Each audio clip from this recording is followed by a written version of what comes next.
What's up, guys? Hey, this video sucks. I hate making videos like this, but this stuff needs to be dealt with. Ponca City had a horrific accident that has left a girl in critical condition, and I don't see many people talking about it. I don't see many people asking what happened or trying to fix it. So I've talked with Chad Snyder, who is an experienced flagger at multiple events. We talked about what happened, why it happened, what we can do to fix it. Chad's a great guy and an experienced flagger. So I'm just gonna cut some pieces of the interview into this. And then if you wanna see the whole video, that's for members only. I'm just gonna put it up there raw. I want to thank Nano-Extreme. Nano-Extreme has helped me so much. This stuff has got rid of pain in my shoulder, and I've had a really bad shoulder for a long time. Like I said, I was on the verge of getting shoulder replacement surgery. Nano-Extreme has got me sleeping on my right side again. Holy crap. If you go to the Nano-Extreme website, buy one, get one free when you use Cooksy at checkout. Make sure you put 2 of them in your cart. One will come up for free. So Nano-Extreme, use Cooksy at checkout. The Coach Rob store, head over there. He's got an app that will help you figure out your sweat rate, and then they will get you an energy fuel specifically designed, custom to your sweat rate. So head over there, the Coach Rob store, and get your energy fuel. Epic Garage Designs. Travis Ogburn is a motocross enthusiast who has the coolest stuff for your trailers, garages. He's got slat wall, flooring, cabinets. This stuff is awesome. So check it out at epicgaragedesigns.com. Get your American-themed goggles at Ride Strapped. Get your Red Pill t-shirts. Get your support your local privateer shirts. Chris is a good dude who is doing this company for the right reasons. So hit up Ride Strapped and get your goggles, shirts, or sunglasses. Precision Transport. This is a shipping company that really cares about their customers. They have customer service, they have proper tracking numbers, and they have some of the best pricing around. If you're shipping anything, use Precision Transport. That's pretransport.com. You need people like me so you can point your fucking fingers and say, that's the bad guy. So this episode's a little bit heavy because there was a really bad accident at Ponca City, and it was 100% preventable. This is straight up negligence, in my opinion. This is people not caring enough to take the proper care and to consider. We always think about safety of the riders and safety of, stuff like that. But how often do we look at safety of track personnel? Where are they standing? How much education or how much experience have they had in that position? It's something that we need to look at. Now, the AMA is this company that takes $13 million of, they bring in $13 million a year. And instead of putting it into educating flaggers and making motocross a safer sport, they're building the Hall of Fame and inducting Rita Coombs in there instead of Steve Lamson. It's a joke of an organization that doesn't look out for what's really on there. They're really they're an arm of the sport that is it's all about making money. It's not really about safety. It's something that is allowed the Coombs, Feld, and all these people to have a certain amount of leverage over the sport. If they truly protected riders, they would be helping Brian Moreau instead of fighting him in court. Brian Moreau is the KTM TLD rider that broke his neck and was lifted up onto the cart by the medical crew and bounced around to the point where it caused spinal damage. Had they done it properly, Brian Moreau would probably be fine right now. Unfortunately, he's in a wheelchair. And the AMA is helping the promoter, not the rider. Disgusting organization. So let me tell you about the situation at Ponca City. There's a flag stand. It's in a dangerous spot. So I spoke with Chad Snyder, and he told me he was actually the one at that flagger stand earlier in the week. And he was standing there, and he had the flag ripped out of his hands a couple times. It's dangerous. It's clearly in a bad spot. He told the head flagger that is a dangerous spot. So after I was done flagging that day, I told the lead flagger that not to put anybody in that stand that didn't have any experience, just for that reason. Yes, sir. I worked it on that Thursday, and it was pretty sketchy that day. I don't get startled too easy on the track, but I got startled a couple of times. Had a biker hit the stand and had my flag taken out of my hand a couple of times. So it was pretty sketchy when the big bikes are up there. The stand was put in the middle of the jump originally, so that way they could see, whoever's working, he could see the landing and pass that turn, because there was like an off-camber hill, so to speak, on it. And it was hard to see completely if it was at the face of the jump. Ultimately, the track people that do the track maintenance or that run the track should know that was an issue. If not, if they don't realize it, then it's up to me, the flagger or the flagger, to present it to the lead flagger as well as to the people doing track maintenance and saying that there's an issue. We need to do something about it. Something should have been handled, whether it been hay bales put in place or markers to try to keep them from taking that inside line so much. But nothing was done, and to me, that's uncalled for. If the lead flagger would have listened to me and not put her up there, I think things would have been all right. I'm not saying that the accident wouldn't have happened. It probably would have been me instead of her, but chances that I'd have been, it's hard to say. But they still should have taken my advice and done what I'd asked and not put her up there. They should have had an experienced flagger. They should have put up hay bales in front of the stand. They should have moved the flaggers and put one in front, one behind.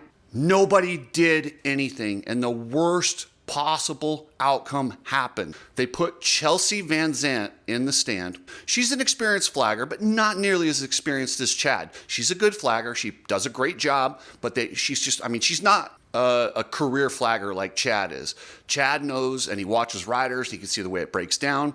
Unfortunately, Chelsea's not quite at that level. That doesn't mean she's not doing a great job, but they put her in a dangerous spot. A rider lost control, hit her in her head. She is in critical condition right now, and I'm sorry, the outlook is grim. Chelsea has 3 kids. I'll give you an update real quick. So she's still on life support. She did have some pain reflex in her legs here the other day. Their pupils were dilating together as opposed to separately, so there's been a couple small things. She went to have a CAT scan yesterday, and the family went to remove some piercings, and she got uncomfortable with it. I don't know if it hurt her or what, but they said she reacted to that. So there's some positives. The doctor said that her body's trying to wake up, but the next few days is going to be crucial when they start pulling the machines off to see if her body's going to be able to sustain itself. So despite Chad's concerns, they left the stand right where it was and put Chelsea up there. That's the first huge mistake. Then after she's hit, they just left her there. The whole moto finished. And then they started another moto before they actually got medics there. Fortunately, 2 good Samaritans hopped the fence. One attended to Chelsea, one grabbed her flag and took over and got the attention of the medics to get over there, because they really didn't pay attention to her. And that, to me, is appalling to hear that they left her there. They didn't even stop the moto. You've got someone critically injured on the side of the track, and they're not even going to stop the moto to get the medics in there to give her the proper care. Not only that, they started the next moto before they actually did anything. That, to me, is unforgivable. They also had lights on this jump. So if you've got lights on this jump, why in the hell are you putting a flagger in a dangerous position? Seriously, why don't you put the flagger on the other side or add a flagger in front or behind like Chad had said? This is unforgivable. Bike here hit the stand and had my flag taken out of my hand a couple of times, so it was pretty sketchy when the big bikes are up there. Why on earth did not, after Chad had his flag ripped out of his hand a couple times and said, this is a dangerous section, why wouldn't you, if you're going to leave the flag stand there and put the flagger there, why wouldn't you stack some hay bales in front of it so if somebody does hit her, there's some protection? I cannot wrap my brain around how something this tragic can happen when so many easy things were there to fix it. So I asked Chad, like, hey, what kind of training do you receive before you become a flagger? How do you become a career flagger? And it is basically hey, you find out, you volunteer. They do pay them. So when I call them volunteers, it's a volunteer job, but it's still a job. They do get paid. It's not handsomely, but they pay them. But they run them into the ground. They've got flaggers out there for 8 to 12 hours in the heat, in the sun, in the elements, getting roosted with very few breaks. And the breaks don't come very often, especially at the bigger events. And it does take a special person to have the mental fortitude to stay focused and to be able to not tire out or get sleepy through a 12, 14-hour day. And it's hard to do. We generally take about 45 minutes and go over things with them. I like to have the person come with me to my spot and sit with me for a little bit so they can see how things are going, make sure they're comfortable with it. They understand what flag does what, when to throw it, and not to throw a red cross too quick or just have the mental fortitude to know which one to throw and when to deploy it, and how to direct the traffic and stuff like that. So I make sure they're comfortable and they're 100% fine with being out where they're at. We constantly check on and make sure they're doing all right. I can't speak for all the tracks that do that. I'm sure most of them do, but all the ones I've been to, that's kind of how we do things. Pilots, truck drivers, and all these people who have jobs where they need to be attentive, they are on limits. They can only go for so long before they need a break, and they need to, we're human beings. If you're going to put a human being in a position where they have other people's lives in their hand, you can't run them into the ground. As much as they try or drink Red Bull or whatever they do to pay attention, you have somebody in the heat at Loretta Lynn's for 10 hours. That last moto, they're not going to be able to do as good a job as they would if they had just a short break and were rehydrated and ready to watch and pay more attention. And tracks, I don't want to hear these promoters complaining about the costs of flaggers because they make so much money on these events. Loretta Lynn's is raking in the dough. Ponca City, you're telling me you're charging these guys upwards of $1,000 just to park the motorhome for the week. Seriously. That's how much it costs to go to this event. So you're telling me you can't pony up for some trained flaggers with specific signals based on, what the riders are out there? And that's what Chad had brought to my attention. He's like, listen, we need to have a flag, and then you have a specific arm signal for what way the rider needs to go. That way you don't have to guess. The problem is, as a racer, I'm like, wait a second. Yeah, you're always trying to look at the flagger and see, where they're telling you to go, but there's no uniformed flagging, and there's no video where we watch ahead of time. Racers need to know the flags, and we also need to know the signals that these flaggers are going to give us. So the flaggers need to know these signals, the riders need to know these signals, and we need to pay attention to them. As a matter of fact, I talked with Davey Coombs here not too long, a year before last, and he had an idea about making a video with the hand signals and proper use and how to deploy them.